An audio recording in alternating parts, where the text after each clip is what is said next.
Achou aí? 1 Coríntios, capítulo 13, versículo 11. Quem achou aí? Dá uma glória a Deus. Aleluia. Esse texto diz assim, ó: quando eu era menino, eu falava como menino, eu sentia como menino, eu pensava como menino. Mas quando eu cheguei a ser homem, eu desisti das coisas próprias de menino. Porque agora vemos como um espelho, obscuramente, então veremos face a face. Agora conheço em parte, então conhecerei como também sou conhecido. Agora, pois, permanecem a fé, a esperança e o amor. Esses três, porém, o maior destes é o amor. Glória a Deus. Você quer que o Senhor fale com você nessa manhã? Eu também. Então, vamos pedir isso para Ele? Feche seus olhos, faça uma oração aí, pedindo para o Espírito Santo falar o seu coração, como só Ele pode fazer. Pai, nessa manhã, nós te agradecemos por aquilo que tão amorosamente temos visto já o Senhor fazer. Nosso coração se alegra. Nosso coração, Senhor, se alegra por causa de tudo que o Senhor tem ministrado ao nosso coração. Nós, nessa manhã, Pai, queremos declarar, Pai, a nossa dependência, a nossa fome, a nossa sede de Ti. Nós queremos Te pedir, Deus, que o Senhor fale aos nossos corações como só o Senhor pode fazer. Pai, eu quero Te pedir que seja liberada do céu uma palavra rema, uma palavra revelada, algo que nenhuma palavra humana pode fazer. Eu quero Te pedir que o Senhor use a minha vida, eu quero declarar a minha dependência absoluta, total e restrita do Senhor. E que o Senhor possa ir onde as minhas palavras não conseguem chegar. Aleluia. Amém.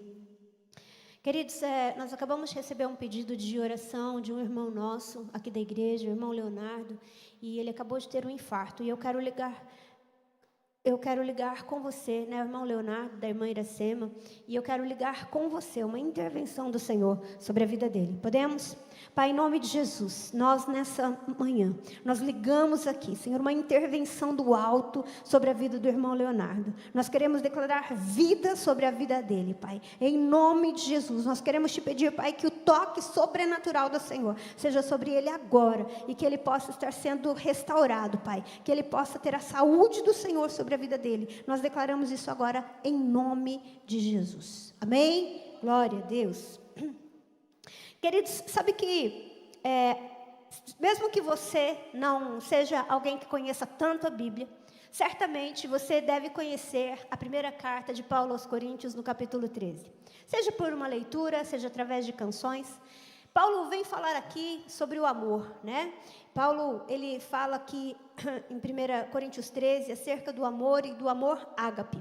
Porém, no versículo 11, que nós acabamos de ler, ele diz assim, ó: quando eu era menino, eu falava como menino, eu pensava como menino, eu sentia como menino, mas quando eu cresci, quando eu passei a ser homem, eu deixei para trás as coisas de criança. Se puder projetar o versículo 11 para nós, fazendo um favor.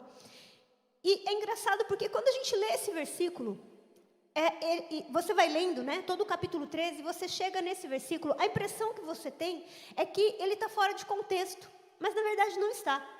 Porque o maior indício, o maior fruto na vida de uma pessoa, o que mais mostra que essa pessoa amadureceu, que essa pessoa cresceu, é justamente o amor. O amor é o fruto de pessoas maduras. Agora, é interessante porque quando a gente olha para a palavra de Deus, a gente vai ver que o amor é o que embasa todos os relacionamentos de Deus com o seu povo.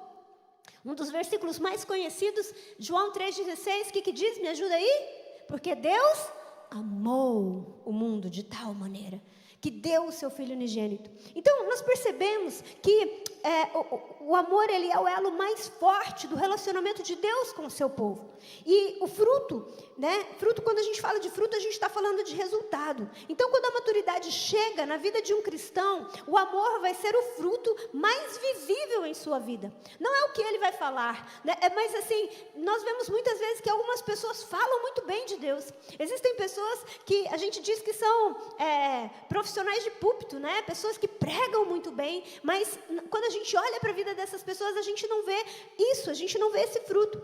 E lá em Lucas, no capítulo 10, no versículo 25 ao 28, eu vou ter que pular alguns textos aqui, correr um pouquinho por causa do nosso tempo, mas esse texto eu quero ler com você, Lucas capítulo 10, versículo 25 ao 28, diz assim, ó: e eis que certo homem, intérprete da lei, se levantou com o intuito de pôr Jesus à prova e disse-lhe: Mestre, que farei para herdar a vida eterna? E Jesus lhe perguntou: o que está escrito na lei? Como interpretas? E ele respondeu: amarás o Senhor teu Deus de todo o teu coração, de toda a tua alma, de todas as forças e de todo o teu entendimento. E amarás o teu próximo como a ti mesmo. E então Jesus lhe disse: respondeste corretamente. Faze isso e viverás. Gente, quando a gente olha para esse texto, a gente está vendo que nós temos um intérprete da lei. Alguém que era erudito, alguém que entendia muito acerca das Escrituras. Mas a Bíblia também deixa claro que ele vem fazer uma pergunta para testar Jesus. E quando ele vem testar Jesus, a pergunta que ele tem para dizer para Jesus, ele diz assim, ó, o que farei para herdar a vida eterna? Teoricamente, ele está dizendo assim, o que eu posso fazer para ser salvo? Ou nós podemos dizer, no último dia, né, o que é que Deus vai olhar para a minha vida e qual vai ser o critério de Deus para mim? E Jesus está dizendo assim, ó, e aí Jesus pergunta para ele assim, o que você interpreta? Ele fala, eu tenho que amar ao Senhor acima de todas as coisas. Mas ele não fala apenas isso, ele fala, eu preciso amar a Deus com todas as minhas forças, com todo o meu entendimento. E aí Jesus fala assim, faça isso e viverá. Então Jesus está endossando que o que nós mais precisamos, o que o Senhor vai olhar na nossa vida, o fruto que Deus espera encontrar em nós, é o amor. E eu não sei você, mas quando a gente olha para isso, pode parecer um pouco estranho, pode parecer superficial, a gente achar que um Deus tão grande, tão poderoso, vai escolher algo tão volúvel como o amor para ser o fruto, para ser aquilo que Ele vai olhar na minha e na sua vida, para ver se nós realmente podemos ser salvos, se Ele vai encontrar o amor. Mas por quê, gente? Porque, na verdade, nós estamos acostumados com o amor de uma maneira imatura. O amor como um sentimento, que hoje eu sinto e amanhã eu não sinto. O amor como base para relacionamentos descartáveis. Por que nós estamos tendo tantos divórcios hoje? Porque as pessoas ainda não amadureceram.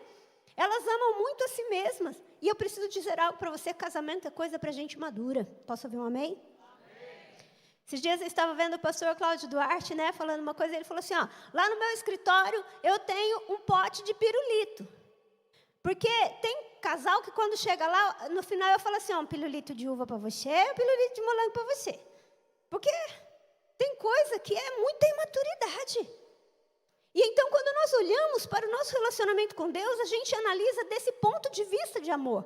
Mas, na verdade, o amor que Deus nos chama para viver não é esse tipo de amor. É o amor como uma decisão, como uma entrega. Um amor com esse nível que esse mestre da lei vem dizer aqui, com todas as nossas forças.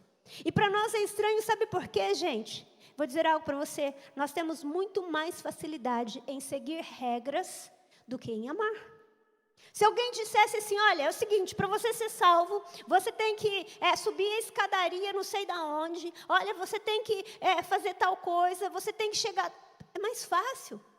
Agora, o amor é algo que parece estranho, mas não é estranho. Não à medida que nós conhecemos o Senhor. O amor, é a única coisa que pode nos mover para fazermos coisas que a gente até então não faria. Eu não sei se você já viu, mas eu não vou lembrar o nome dela agora aqui, mas alguns anos atrás, uma mulher de aproximadamente 1,65 m de altura, ela segurou por 5 minutos um carro que pesava toneladas, porque o seu filho estava debaixo do carro, e ela viu que ele iria cair. O que aconteceu? Queridos, o amor faz a gente fazer coisas incríveis. O amor faz a gente realmente ir além daquilo que nós poderíamos fazer. As regras, não. Eu costumo contar, né? Vocês estão vendo o Marcos magrão aí agora, né? Dá um glória a Deus aí. Tá, gato? Agora, deixa eu falar uma coisa para vocês. Pensa num homem que nunca gostou de atividade física, esse é meu marido. Mas não conta isso para ninguém, é segredo, tá? Mas eu vou contar um negócio para vocês. Gente, quando nós começamos a namorar, ele andava, viu? Porque eu morava lá no centro. E a gente ia numa igreja, aqui no... Como que é o nome daquele bairro ali mesmo? Vila Davi? Parque Brasil. E a gente não tinha carro. E ele ia a pé, gente, comigo. Porque eu sempre gostei de andar, né? E aí a gente ia a pé, ali do Parque Brasil até o centro. Pensa num homem feliz. Só o amor pode fazer um negócio desse, gente. Vocês acreditam, gente, que ele chegou a subir no monte comigo, junto com uma galera que a gente foi, qual que é o nome daquele monte lá? Não era Lei do Sol, é um desses montes aí, que sabe quando o pessoal vai para fazer... Mas, pensa, depois eu conto para vocês os detalhes, porque é coisa de louco. Mas a grande verdade, brincadeiras à parte, é que nós só vamos além quando nós amamos. E é por isso que o Senhor, Ele nos chama para nós entendermos isso e vivermos com base no amor. Lucas 12:34 diz que onde estiver o nosso tesouro estará o nosso coração. O nosso coração é o lugar das nossas decisões mais íntimas. É possível nós termos as tuas mãos, é possível você dar a Deus os teus dons, é possível você dar a Deus o seu serviço, é possível você dar a Deus o seu dinheiro, mas, querido, o seu coração, o meu coração é aquilo que o Senhor quer.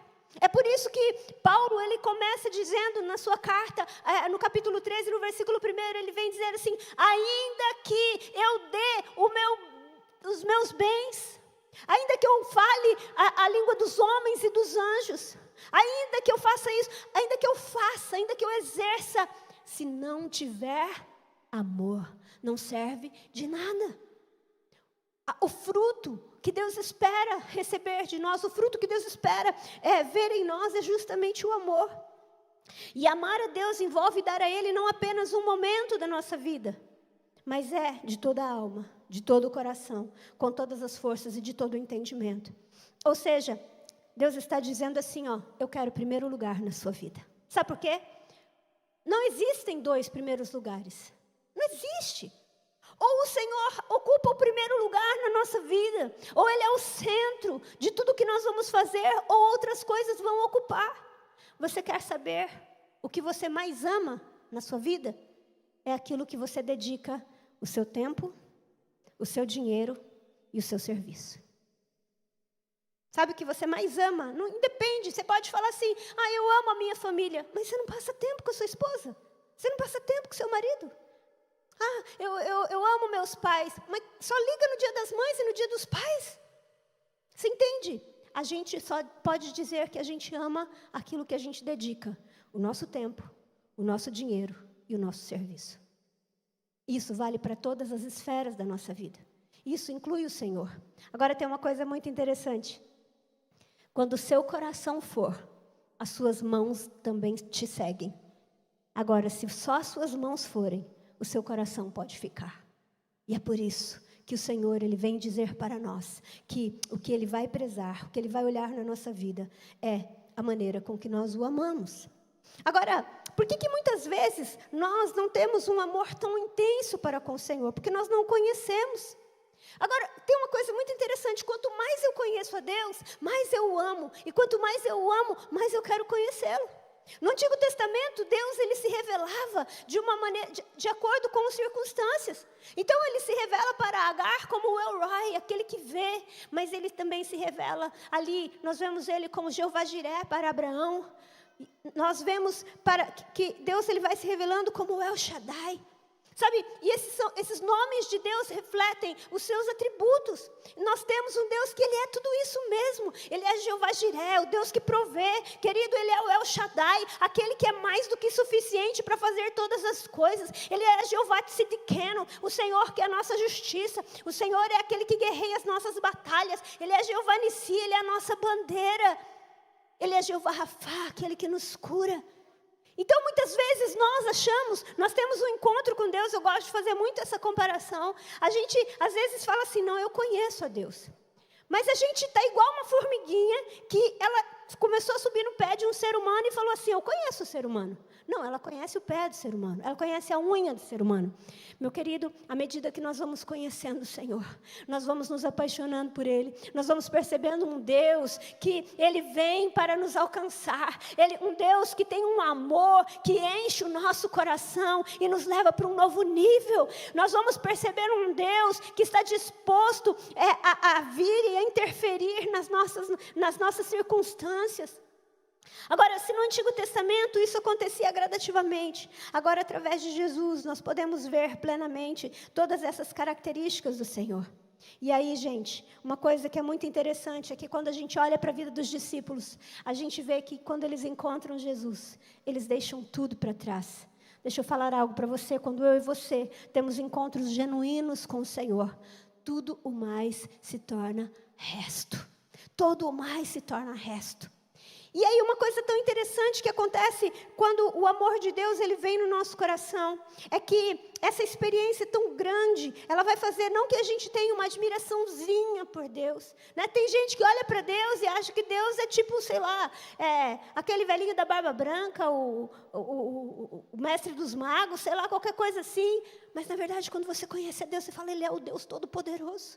Ele me amou. Nada mais faz sentido. Nós vimos aqui, né, um testemunho. Mas, queridos, quando nós temos um encontro genuíno com Deus, o amor de Deus, Ele vai preencher todos os buracos da nossa vida. É um amor que nos supre, que nos leva para outro nível. E deixa eu te dizer algo. Esse amor vai nos habilitar para viver o segundo aspecto desse amor. O primeiro dele, então, ele é vertical. Nós conhecemos o amor de Deus e nós vamos amar a Deus. O primeiro fruto de um cristão maduro, e a gente tem falado sobre isso nesses dias, o primeiro fruto de um cristão maduro, e é o mais importante, é o amor. Mas em primeiro lugar, o amor a Deus. O amor que faz com que a gente renuncie às nossas prioridades. E aí nós vamos ser levados para um segundo aspecto desse amor, que é o amor do ponto de vista horizontal. Abre seus braços assim, ó. O que acontece quando você abre seus braços? Você encosta em alguém, né? Então deixa eu falar uma coisa para você. Não existe cristão maduro que receba do amor de Deus e não transborde para a direita e para a esquerda. Não existe um cristão maduro que não cumpra a segunda parte daquilo que nós vemos aqui em Lucas. Ame o Senhor de todas as tuas forças e ame ao teu próximo como a ti mesmo. E na verdade é disso que 1 Coríntios fala. E é por isso que Paulo vem falar. Quando eu era menino, eu fazia coisas de meninos, eu sentia como menino. Porque o capítulo 13, que está lá entre o 12 e o 11, ele está respondendo perguntas dos coríntios. E o capítulo 12, ele está explicando isso. Gente, ninguém é maior do que ninguém. Cada pessoa tem uma parte, tem um momento no corpo. Cada pessoa faz parte desse corpo e tem a sua importância. E aí ele vem dizer isso, que nos nossos relacionamentos nós precisamos crescer, porque nós precisamos ter atitudes diferentes das crianças. Você quer ver uma confusão? Coloca 5 crianças num lugar e dá 10 brinquedos para eles. O que vai acontecer? As 5 crianças vão escolher um brinquedo e eles vão brigar todo mundo pelo mesmo brinquedo. É uma coisa de doido. E quando nós somos imaturos na fé, nós brigamos por coisas que nós não precisaríamos brigar. Nós brigamos por circunstâncias que nós não precisaríamos. E é por isso que quando Paulo ele vem descrever o amor aqui, que nós não vamos ler por uma questão de tempo, ele cita 12 características. Ele fala que o amor é paciente, é bondoso, que ele não inveja, que ele não é egoísta, que ele não se enfurece, que ele não guarda ressentimentos, ele não se alegra com a injustiça, mas se alegra com a verdade. Ele tudo sofre, tudo crê, tudo espera, tudo suporta. Então, não é possível amar a Deus sem aprendermos a amar uns aos outros. E não é possível amar uns aos outros sem que a gente passe pela cruz. E aqui a gente tem uma coisa terrível, porque Satanás ele tem uma estratégia, que é a estratégia do isolamento. Muitas vezes, querido, nos nossos relacionamentos nós vamos nos ferir, sim ou não? Quem aqui já foi ferido? Levanta a mão, corajosamente. Agora deixa eu falar uma coisa, posso te contar algo? Você foi ferido por pessoas, sim ou não? Mas eu preciso te dizer algo, do mesmo jeito que nós somos feridos por pessoas, do mesmo jeito, nós somos curados por pessoas. E então, quando nós nos isolamos, nós achamos que nós estamos nos protegendo. Ai, não quer saber, eu não vou me machucar mais, então eu não vou me envolver, eu vou sair dali, eu vou fazer não sei o quê. Mas deixa eu dizer algo. A palavra de Deus vem dizer para nós, e eu quero que você abra comigo Efésios capítulo 4. Efésios capítulo 4, versículo 16.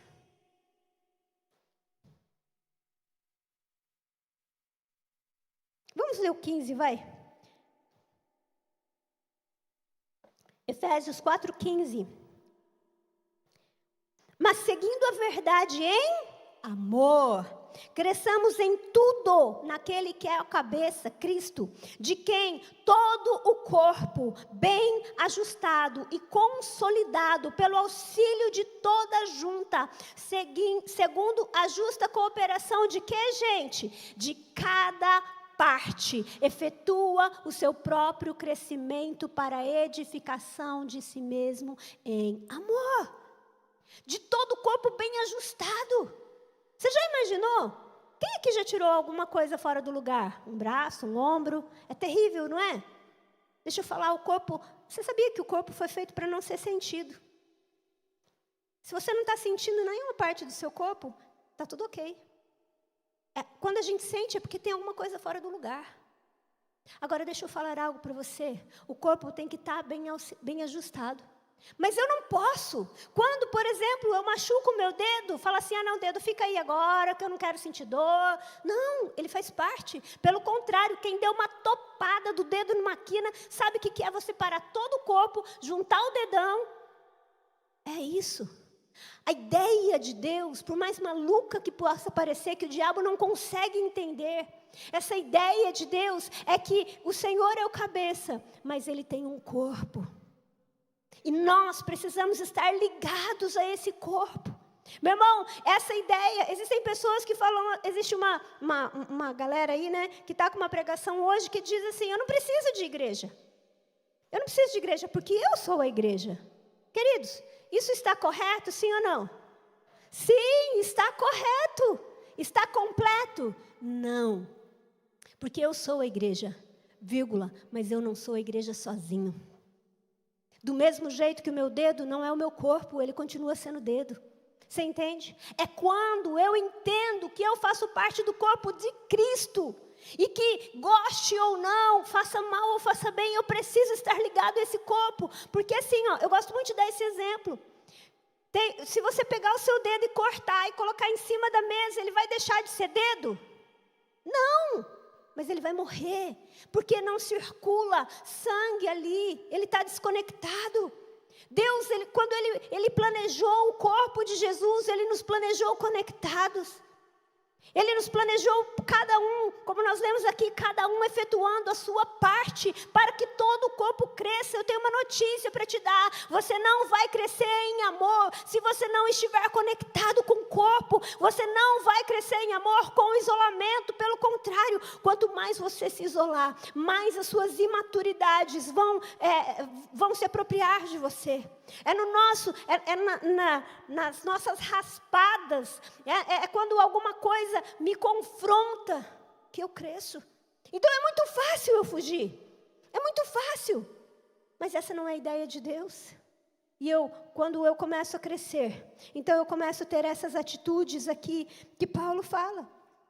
Embora a igreja, nós sejamos a igreja, nós não somos a igreja sozinhos. Nós precisamos, querido, entender que é hora de crescer. E que o maior fruto que nós podemos ter é justamente quando nós estamos ligados. Quando nós entendemos isso, a gente vai mudar a nossa atmosfera, a gente vai mudar o nosso ambiente. Por quê? O lugar que você tem para aprender sobre o amor, para aprender sobre o perdão, é na igreja. É na igreja. Então, é muito fácil a gente se isolar. Ali eu não aprendo a amar. Eu preciso entender que o propósito de Deus para mim e que o fruto que vai acontecer na minha vida vai ser através do amor. Não existe crescimento sem amor. Acredite, não existe crescimento sem amor. Uma das coisas que a gente percebe quando uma pessoa vai crescendo, ela vai deixando de ser criança, ela começa a ser altruísta. Eu não sei você, mas quando eu comecei a trabalhar, aos 13 anos de idade, eu ajudava em casa. A gente começa a dar. A criança, ela tem uma natureza de só receber. É um espírito de dadá, gente, que criança tem, misericórdia, né? Eles querem um presente de aniversário, acabou de chegar o presente, parece que você está devendo outro. Não sei se acontece isso na sua casa, se só na minha, se for só na minha, vocês oram por mim? Que olha, eu vou falar um negócio para você. Criança tem essa característica. Alguém está sempre me devendo alguma coisa. Mas os adultos querem dar. Os adultos entendem que o seu prazer está em dar. Agora, claro que existem pessoas que são mais difíceis de amar. Sim ou não? Mas eu quero dizer algo para você. É justamente quando você decide amar alguém que não é fácil de amar, que você é crescido em amor. Sabe que ser pastor é um grande desafio, né? Porque nós temos testemunhos tão maravilhosos, mas às vezes, e acredite, nós vamos errar. Não é se nós errarmos, nós vamos errar. A gente sempre fala isso para a nossa liderança. Não é se, é quando nós vamos errar. Mas tem pessoas que você não pode errar nenhuma vez. Que ela esquece tudo aquilo que você viveu com ela. Só que, sabe de uma coisa? Eu tomei uma decisão na minha vida. Eu escolhi amar. E eu quero que você entenda algo. Amor é uma decisão. Quando você decide que você vai amar. Quando você entende aquilo que você já recebeu da parte de Deus e você decide amar. Nada mais rouba o seu coração. Então, quando nós entendemos isso, nós vamos ver algo tão maravilhoso.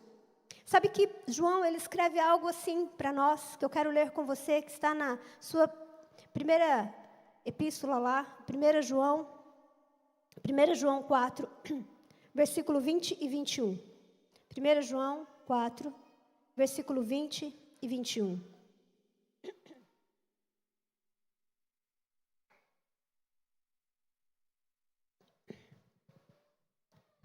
Eu quero que você, se você não tiver Bíblia aí com você no aplicativo, acompanhe aqui no telão.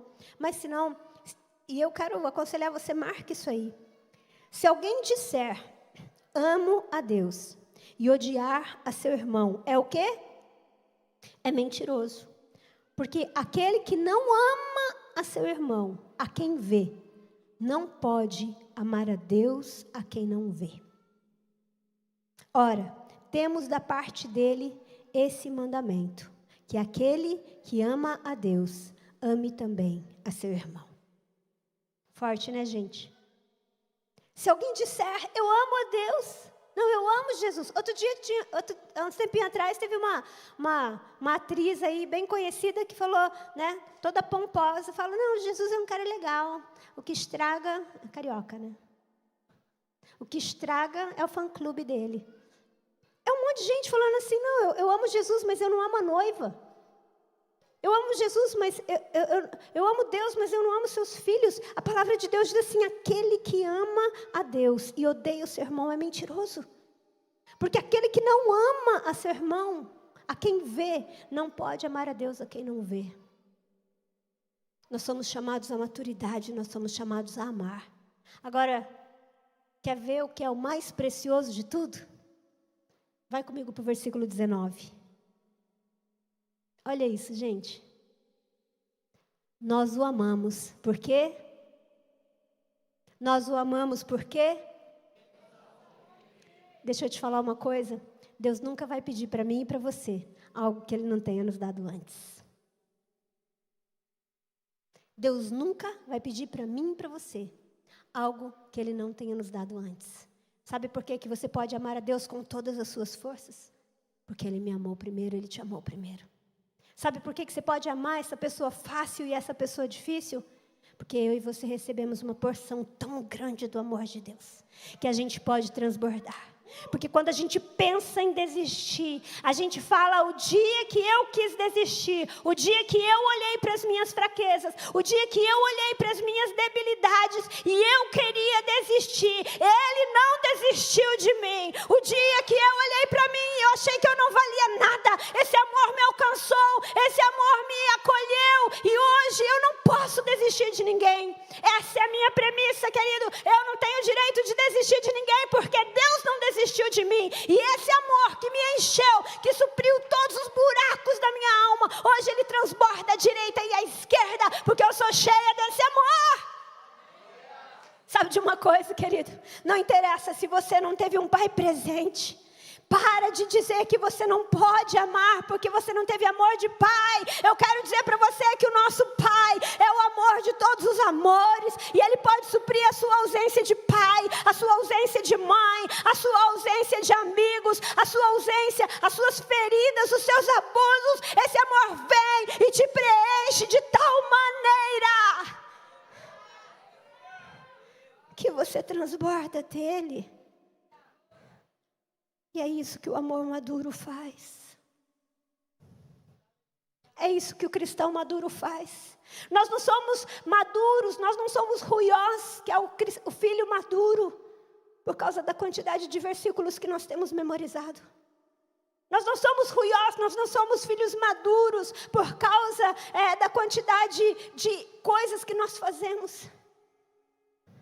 Nós somos ruiós, nós somos maduros, quando nós paramos de pensar como meninos. Quando nós paramos de sentir como meninos. Quando nós deixamos de falar como meninos. Agora, sabe o que é algo lindo? Há uma canção da Ludmilla Ferber, que ela diz assim: santa paciência, capaz de esperar por nós e acreditar em nós. Que Deus é esse? Que em sua majestade e formosura ainda procura gente como nós, para abrir o seu coração, para falar e para ouvir a nossa oração. Ele tem uma santa paciência em me esperar, em te esperar. Mas sabe, querida, quando nós o conhecemos tal qual Ele é, quando nós recebemos essa porção desse amor, sabe o que nós vamos fazer? Eu vou parar de ser o centro. Eu vou parar de falar que as coisas têm que ser do meu jeito. Eu vou falar como Jesus falava. Não como eu quero, Senhor, mas como o Senhor quer. Não como eu quero, mas como o Senhor quer. Eu vou parar de falar, não, tem que ser do meu jeito, para falar, a minha comida e a minha bebida é fazer a vontade daquele que me chamou. E eu não vou permitir que a dureza do outro, que a infantilidade do outro, esfrie o meu coração. A Bíblia diz que por aumentar a iniquidade, o amor de muitos se esfriaria. Mateus 24, desculpe. A única coisa que pode esfriar o nosso coração é quando nós começamos a olhar para as debilidades do outro. E é por isso que nessa manhã, quero dizer para você, o Senhor está esperando pelo seu crescimento. Mas o maior fruto que pode ter, que você pode mostrar, é o amor. E esse amor começa em casa. Esse amor começa em casa.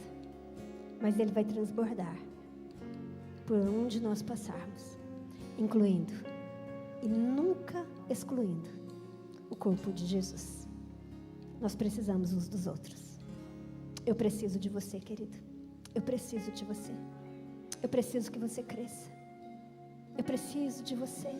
Essa cidade precisa de você. Seus filhos precisam de você.